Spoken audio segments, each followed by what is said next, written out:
Lula are quite concerning. This isn't just a bad guy. This is a really bad guy. Explain how bad this is. Very bad. He was convicted for 12 years in federal prison in Brazil.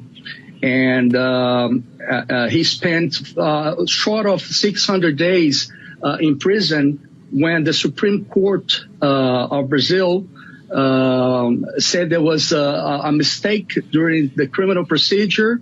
They didn't acquit him, but they said there was a mistake and he had to be released from jail. And so now he could run for being president, and he won't to become the next president of Brazil.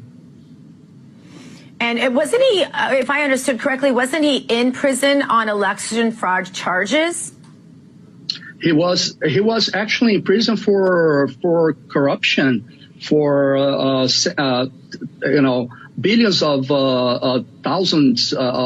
billions of dollars being spent in other countries. For instance, he built a seaport in Cuba using Brazilian taxpayers' money. He built a subway in Caracas, Venezuela, using Brazilian taxpayers' money, where a lot of the big cities in Brazil don't have their subway system of their own. So he was bribing the legislative representatives in Brazil to pass all the laws that he wanted to pass.